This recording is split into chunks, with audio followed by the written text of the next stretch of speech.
प्रिय विद्यार्थियों, आपका स्वागत है साइंस सॉल्यूशन चैनल पर। इस चैनल पर आपको साइंस एनसीईआरटी कक्षा 9वीं और 10वीं के सभी अध्यायों के प्रश्नों के उत्तर पब्लिश किए जाते हैं। इस वीडियो में हम देखेंगे कक्षा 9 से अध्याय 10 कार्य तथा ऊर्जा। कार्य तथा ऊर्जा जो अध्याय है, अध्याय के अंदर जो प्रश्न दिए गए हैं सभी प्रश्नों के उत्तर यहाँ पर हम देखेंगे। एक एक प्रश्न का उत्तर आपको यहाँ पर मिलेगा। इन प्रश्न के उत्तरों से आपको बहुत ही मदद मिलेगी। जो छात्र प्राइवेट परीक्षा देना चाहते हैं उनके लिए भी यहाँ पर इन प्रश्नों की सहायता से, इन प्रश्नों के उत्तरों की सहायता से वो अपनी तैयारी कर सकते हैं। तो हम देखते हैं अध्याय के अंदर जो प्रश्न दिए गए हैं। पहले प्रश्न का उत्तर। अध्याय का पहला प्रश्न है, किसी वस्तु पर 7 न्यूटन का बल लगता है। मान लीजिए बल की दिशा में विस्थापन 8 मीटर है। चित्र 11.3 में जो दिया गया है, मान लीजिए वस्तु के विस्थापन के समय लगातार वस्तु पर बल लगता रहता है। इस स्थिति में किया गया कार्य कितना होगा। तो हम देख रहे हैं चित्र के माध्यम से, किसी भी वस्तु पर 7 न्यूटन का बल लगाने पर विस्थापन 8 मीटर होता है। तो इस स्थिति में हमें कार्य की गणना करना है। जैसे हम आगे देखते हैं, उत्तर है इसका किया गया कार्य बराबर बल गुणा विस्थापन। जो किया गया कार्य होता है वह बल और विस्थापन का गुणा होता है। तो हम बल 7 न्यूटन दिया गया है, 7 का गुणा कर देंगे विस्थापन में 8 मीटर में, उत्तर प्राप्त होगा 56 न्यूटन मीटर। और कार्य को हम जूल में प्रदर्शित करते हैं तो इसका उत्तर होगा 56 जूल। तो इस प्रकार इस प्रश्न का उत्तर हमने देखा। अब अगला प्रश्न देखते हैं। अगला प्रश्न है, हम कब कहते हैं कि कार्य किया गया है। किस स्थिति में कार्य किया हुआ माना जाता है। तो प्रश्न है, हम कब कहते हैं कि कार्य किया गया है। इसका उत्तर होगा विज्ञान के दृष्टिकोण से जब किसी वस्तु पर लगाया गया बल के कारण उसमें विस्थापन हो तो हम कह सकते हैं कि कार्य किया गया है। यदि किसी वस्तु पर बल लगाया जाता है और विस्थापन नहीं होता है तो कार्य नहीं किया जाता। तो विज्ञान के दृष्टिकोण से किसी वस्तु पर लगाए गए बल के कारण उसमें विस्थापन हो तो हम कह सकते हैं कि कार्य किया गया है। अब हम देखते हैं अगला प्रश्न। अगला प्रश्न है, जब किसी वस्तु पर लगने वाला बल इसके विस्थापन की दिशा में हो तो किए गए कार्य का व्यंजक लिखिए।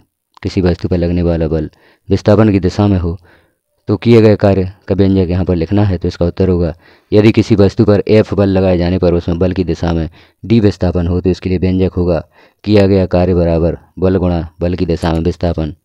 किया गया कार्य इसे W से प्रदर्शित करते हैं, बल को F से प्रदर्शित करते हैं और विस्थापन को D से। तो व्यंजक प्राप्त होगा W बराबर F गुणा D। अब हम देखेंगे अगले प्रश्न का उत्तर। प्रश्न है, 1 जूल कार्य को परिभाषित कीजिए। इसका उत्तर होगा 1 जूल कार्य किसी वस्तु पर किए गए कार्य की वह मात्रा है जब 1 न्यूटन बल वस्तु को बल की दिशा में 1 मीटर विस्थापित कर दे। 1 जूल कार्य किसी वस्तु पर किए गए कार्य की वह मात्रा है जब 1 न्यूटन बल वस्तु को बल की दिशा में 1 मीटर विस्थापित कर देता है। तो किया गया कार्य बराबर होगा बल गुणा बल की दिशा में विस्थापन। किया गया कार्य 1 जूल है तो 1 जूल बराबर बल है 1 न्यूटन गुणा बल की दिशा में विस्थापन है 1 मीटर। तो 1 जूल बराबर होगा 1 न्यूटन मीटर। विद्यार्थियों, अब हम देखते हैं अगला प्रश्न और उसका उत्तर। तो बैलों की एक जोड़ी खेत जोतते समय किसी हल पर 140 न्यूटन बल लगाती है। जोता गया खेत 15 मीटर लंबा है। खेत की लंबाई को जोतने में कितना कार्य किया गया। तो किया गया कार्य बराबर होगा बल गुणा बल की दिशा में विस्थापन। तो यहाँ पर बल है 140 न्यूटन, इसमें गुणा कर देंगे हम विस्थापन का जो है 15 मीटर। उत्तर प्राप्त होगा हमें 2100 न्यूटन मीटर। यह किए गए कार्य को प्रदर्शित किया जाता है जूल में, तो यह 2100 जूल हमें प्राप्त होगा। तो इस प्रकार से खेत की लंबाई को जोतने में किया गया कार्य होगा 2100 जूल। अगला प्रश्न है जिसका उत्तर हमें यहाँ पर देखना है, किसी वस्तु की गतिज ऊर्जा क्या होती है। इसका उत्तर होगा, किसी वस्तु में उसकी गति के कारण निहित ऊर्जा को उस वस्तु की गतिज ऊर्जा कहा जाता है। जब कोई वस्तु गति करती है तो उसमें जो ऊर्जा निहित होती है, ऊर्जा विद्यमान होती है, वह उसकी गतिज ऊर्जा कहलाती है। गतिज ऊर्जा बराबर 1/2 mv वर्ग, जहाँ m बराबर वस्तु का द्रव्यमान है और v बराबर वस्तु का वेग है। तो इस प्रकार वस्तु की गतिज ऊर्जा को यहाँ पर हमने समझा। अब हम देखेंगे अगला प्रश्न। अगला प्रश्न है, किसी वस्तु की गतिज ऊर्जा के लिए व्यंजक लिखो। यदि उत्तर यहाँ पर हम देखते हैं, यदि m द्रव्यमान की वस्तु v वेग से गतिशील हो तो इसके गतिज ऊर्जा के लिए व्यंजक होगा। गतिज ऊर्जा को प्रस्तुत करते हैं E से बराबर 1/2 mv वर्ग। तो गतिज ऊर्जा के लिए व्यंजक निम्न प्रकार से होगा E बराबर 1/2 mv वर्ग। अगला प्रश्न है जिसका उत्तर हमें यहाँ पर देखना है, 5 मीटर प्रति सेकंड के वेग से गतिशील किसी m द्रव्यमान की वस्तु की गतिज ऊर्जा 25 जूल है। यदि इसके वेग को दोगुना कर दिया जाए तो इसकी गतिज ऊर्जा कितनी हो जाएगी। यदि वेग को 3 गुना बढ़ा दिया जाए तो इसकी गतिज ऊर्जा कितनी हो जाएगी। इन दोनों स्थितियों में हमें गतिज ऊर्जा की गणना यहाँ पर करना है और प्रश्न में हमने देखा 5 मीटर प्रति सेकंड के वेग से वेग दिया गया है 5 मीटर प्रति सेकंड और गतिज ऊर्जा है 25 जूल। अब हम देखते हैं इसका उत्तर। तो उत्तर बराबर दिया गया है v बराबर 5 मीटर प्रति सेकंड और गतिज ऊर्जा बराबर 25 जूल। आगे देखते हैं सूत्र जो हमने देखा था गतिज ऊर्जा का, E के बराबर 1/2 mv वर्ग। तो इसमें मान रख देंगे। गतिज ऊर्जा दी गई है 25 बराबर 1/2 गुणा m और वेग दिया गया है 5 मीटर प्रति सेकंड, तो इसका वर्ग कर देंगे। अब यहाँ हम इसे आगे हल करते हैं तो हमें प्राप्त होता है m बराबर 2 किलोग्राम। यहाँ पर द्रव्यमान जो प्राप्त हुआ वह 2 किलोग्राम होगा। और आगे देखते हैं स्थिति 1, वेग को दोगुना करने पर। तो v बराबर 2 गुणा 5 मीटर प्रति सेकंड बराबर 10 मीटर प्रति सेकंड। v बराबर यहाँ पर दोगुना हो जाएगा वेग। अब यहाँ पर हम गतिज ऊर्जा ज्ञात करते हैं। E के बराबर 1/2 mv वर्ग बराबर 1/2 गुणा 2 गुणा 10 का वर्ग। यहाँ हम मान रख देते हैं विभिन्न, तो हमें प्राप्त हो जाता है 100 जूल। यहाँ पर जो गतिज ऊर्जा प्राप्त होगी वह 100 जूल होगी यदि वेग को दोगुना कर दिया जाए। और स्थिति दूसरी है वेग को 3 गुना करने पर। तो वेग हमें जो प्रश्न में दिया गया था 5 मीटर प्रति सेकंड, इसे 3 गुना कर देते हैं तो यह हो जाता है 15 मीटर प्रति सेकंड। इसका मान रख देते हैं गतिज ऊर्जा के सूत्र में।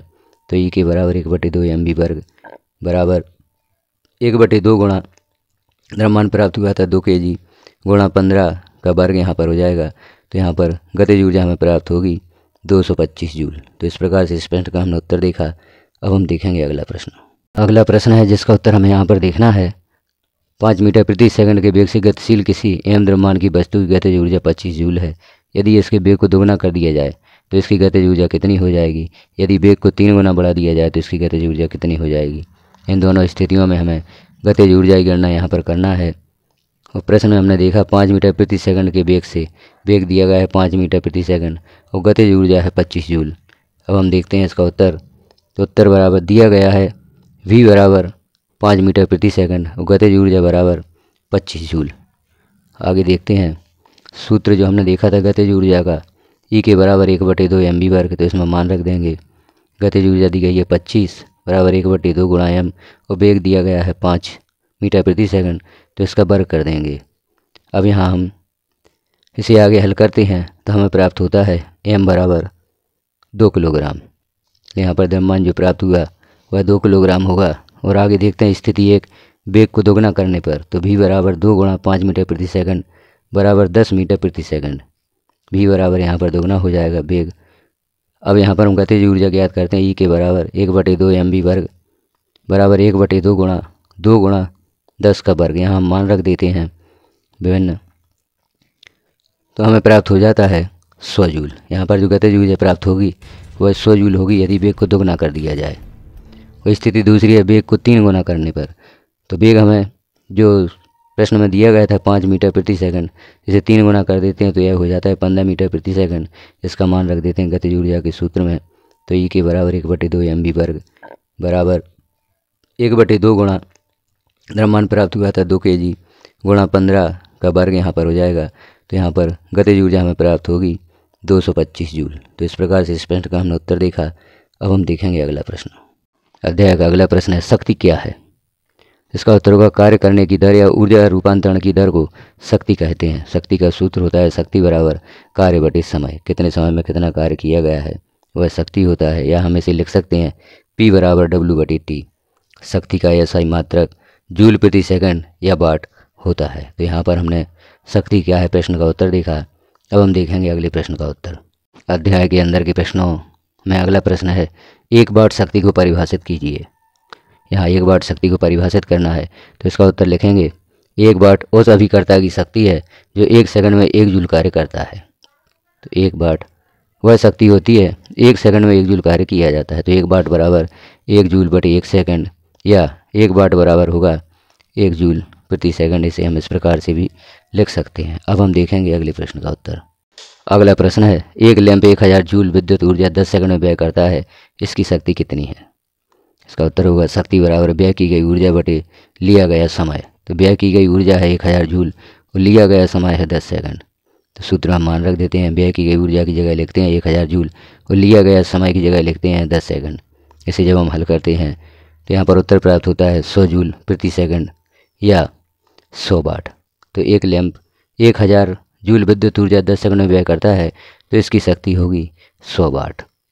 अब हम देखते हैं अगले प्रश्न का उत्तर। अध्याय के अंदर के प्रश्नों में हम देख रहे हैं अगला प्रश्न और आखिरी प्रश्न, औसत शक्ति को परिभाषित कीजिए। इसका उत्तर होगा उपयोग की गई कुल ऊर्जा तथा लिए गए कुल समय के अनुपात को औसत शक्ति कहा जाता है। तो उपयोग की गई कुल ऊर्जा और कुल समय, इनके अनुपात को औसत शक्ति कहा जाता है। इसे हम सूत्र के रूप में लिख सकते हैं, औसत शक्ति बराबर उपयोग की गई कुल ऊर्जा बटे लिया गया समय। तो इस प्रकार से हमने इस अध्याय के सभी प्रश्नों के उत्तर देखे जो अध्याय के अंदर दिए गए थे। कार्य तथा ऊर्जा इस चैनल पर कक्षा 9वीं और 10वीं विज्ञान के सभी अध्यायों के प्रश्नों के उत्तर पब्लिश किए जा रहे हैं। आप अन्य अध्यायों के प्रश्नों के उत्तर भी देखना चाहते हैं तो चैनल को सब्सक्राइब कर लें, बेल आइकन को क्लिक कर ऑल पर प्रेस कर दें, ताकि जैसे ही किसी अध्याय के प्रश्नों के उत्तर चैनल पर पब्लिश किए जाते हैं तो आपको नोटिफिकेशन के रूप में सर्वप्रथम प्राप्त हो सकेंगे। यदि आप चैनल को सब्सक्राइब कर लेते हैं तो आपको सभी अध्यायों के प्रश्नों के उत्तर यहाँ पर देखने को मिल जाएंगे और इनसे अपनी तैयारी कर सकते हैं। प्रश्नों के उत्तरों को देखें, अपनी कक्षा में पढ़ाने वाले अध्यापक जो आपको बताते हैं उनसे मिलान करें। यदि आप संतुष्ट हो जाते हैं तो इन प्रश्नों से अपनी परीक्षा की तैयारी करें। वीडियो को लास्ट तक देखने के लिए आपका धन्यवाद।